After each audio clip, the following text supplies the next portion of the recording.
প্রিয় দর্শক বন্ধুরা, এই মুহূর্তে আমরা দাঁড়িয়ে রয়েছি একেবারে নতুন মাসের শুরুতে এবং নতুন মাসের শুরুর দিনেই সকাল সকাল উঠে আসছে আপার প্রাইমারি থেকে গুরুত্বপূর্ণ কিছু তথ্য আপডেট। কার্যত ম্যাট কেসের জাজমেন্ট হয়ে গিয়েছে, ম্যাট কেসের নিষ্পত্তি মহামান্য কলকাতা হাইকোর্টের যে একাধিক সিঙ্গেল ও ডিভিশন বেঞ্চ পেরিয়ে বর্তমানে ম্যাট কেস ডিভিশন বেঞ্চে 11 নম্বর কোর্ট থেকে একটি ভার্ডিক্ট বা জাজমেন্ট কিন্তু পেয়েছে এবং সেই 47 পাতার পিডিএফ জাজমেন্ট কপির বিস্তারিত আলোচনা আমরা ইতিমধ্যে আপলোড করেছি। অবশ্যই কিন্তু সেই ভিডিওটিকে ওয়াচ করবেন। গুরুত্বপূর্ণ তথ্য কিন্তু একাধিকভাবে কিন্তু রয়েছে, এর পাশাপাশি একাধিক ভিডিও রয়েছে, সেগুলোকে একটু ওয়াচ করার চেষ্টা করবেন। বন্ধুরা, যে বিষয়টি বলবার যে ম্যাট কেস নিষ্পত্তির সাথে সাথেই অর্থাৎ সেই জাজমেন্ট বহু প্রতীক্ষিত দীর্ঘ এতগুলি বছর পরে চলে আসার পরেই এবারে কিন্তু নতুন চাকরি প্রার্থীদের মনে, যারা ইতিমধ্যেই ট্রেনিং কমপ্লিট করে বসে রয়েছে নতুন নিয়োগের নোটিফিকেশনের অপেক্ষায়, তাদের ক্ষেত্রে জল্পনা বাড়ছে এবং সেই জল্পনা কার্যত একেবারে তীব্র জল্পনায় কিন্তু পরিণত হচ্ছে এবং এ বিষয়ে একাধিকবার চাকরি প্রার্থীরা বার্তা দিচ্ছেন যে নতুন নিয়োগের নোটিফিকেশন আপার প্রাইমারির ক্ষেত্রে কবে আসবে। তারা দীর্ঘ সময় ধরে ট্রেনিং কমপ্লিট করে রয়েছেন। সেই 2015 সালে রিক্রুটমেন্ট প্রসেস, 2016 গেজেট, আবার কবে নতুন করে গেজেট হবে, নতুন নিয়োগের আপারের ক্ষেত্রে নোটিফিকেশন কবে আসবে, এই বছর কি নোটিফিকেশন আসবে, চাকরি প্রার্থীরা কিন্তু বারংবার জানতে চাইছেন। কিছু যুক্তির ভিত্তিতে বিষয়টিকে অবশ্যই উপস্থাপন করছি এবং এ বিষয়ে সম্মানীয় স্কুল সার্ভিস কমিশন তথা West Bengal central school service commission এবং সম্মানীয় চেয়ারম্যান সাহেব, সর্বোপরি পশ্চিমবঙ্গ আপার প্রাইমারি চাকরি প্রার্থী মঞ্চের গুরুত্বপূর্ণ সদস্যদের কাছে কিন্তু অবশ্যই কৃতজ্ঞতা ও ধন্যবাদটি জ্ঞাপন করতেই হচ্ছে। তো সেই নিরিখে বিশেষ কিছু তথ্য এখানে রাখবার চেষ্টা করছি, অবশ্যই গুরুত্বপূর্ণ কিছু তথ্য। তবে এ বিষয়ে জানিয়ে রাখি, এখনও পর্যন্ত নতুন নিয়োগের অফিসিয়ালি নোটিফিকেশান কিন্তু আসেনি। একটা প্রসিডিওর বর্তমানে চলছে এবং সেই রিলেটেড কাজকর্ম কিন্তু কমিশন শুরু করবেন আপারের ক্ষেত্রে।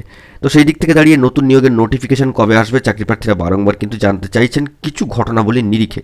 তো সেইগুলি এখানে একটু বলবার চেষ্টা করছি। মূলত এই সেপ্টেম্বর মাসের প্রথম যে দিন, একেবারে মাসের শুরু, এবং সেই দিক থেকে দাঁড়িয়ে সেই প্রেক্ষিতে এই মাসটি অত্যন্ত গুরুত্বপূর্ণ একটা টার্নিং পয়েন্ট ম্যাট কেসের যাবতীয় প্রসিডিওর শুরুর ক্ষেত্রে। সে বিষয়ে জানিয়েছি যে প্যানেল সংক্রান্ত বিষয়ে, কাউন্সেলিং সংক্রান্ত বিষয়ে, রিকমেন্ডেশন লেটার এবং সর্বোপরি জয়নিং কবে, এই সংক্রান্ত বিষয়ে সম্ভাব্য কিছু আপডেট কিন্তু দিয়েছি। অবশ্যই সম্মানীয় চেয়ারম্যান সাহেবের সাথে পশ্চিমবঙ্গ আপার প্রাইমারি চাকরি প্রার্থী মঞ্চের গুরুত্বপূর্ণ সদস্যদের যে দীর্ঘ বৈঠক সাক্ষাৎকার হয়েছে, সেই সূত্রে গুরুত্বপূর্ণ বার্তা উঠে এসেছে এবং সেই দিক থেকে দাঁড়িয়ে দেখতে গেলে নতুন করে কাউন্সেলিং প্রসিডিওর শুরু হলে তার 1 থেকে 2 দফা কিন্তু সেপ্টেম্বরের শেষ অর্থাৎ পুজোর ঠিক আগে হয়ে যেতে পারে, সেরকম সম্ভাবনার খবর উঠে এসেছে।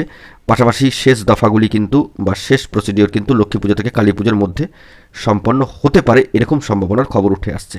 তাহলে তো এই বছরের মধ্যেই নতুন নিয়োগের নোটিফিকেশান আসবে, এরকমই কিন্তু চাকরি প্রার্থীরা জানতে চাইছেন। আবার জাজমেন্টের ক্ষেত্রে যে বিষয়টি উল্লেখিত হয়েছে যে পিটিশনারদের তরফ থেকে একটি দাবি রাখা হয়েছিল যে ভ্যাকেন্সি আপডেট সংক্রান্ত বিষয়ে, আপডেটেড ভ্যাকেন্সিতে নিয়োগ করতে হবে ভ্যাকেন্সি আপডেট করে।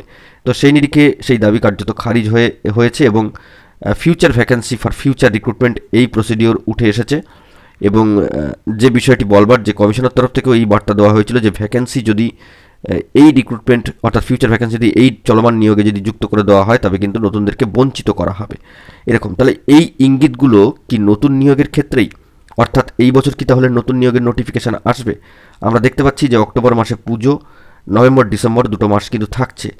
তো এই বছর শেষে অর্থাৎ এই 2024 সালের শেষে নোটিফিকেশান আসবে কিনা সে নিয়ে কিন্তু চাকরি প্রার্থীদের মনে তীব্র জল্পনা শুরু হয়ে গিয়েছে ইতিমধ্যে এই সংক্রান্ত বিষয়গুলিকে কেন্দ্র করে। Future vacancy for future recruitment অর্থাৎ ফিউচারের ভ্যাকেন্সি, নতুন করে নিয়োগ প্রসেসের সাথে সম্পর্কযুক্ত যে সমস্ত প্রার্থীরা হবেন নতুন পরীক্ষার্থী, তাদের জন্যই বরাদ্দ থাক, সেরকমই কিছু বার্তা কিন্তু উঠে এসেছে।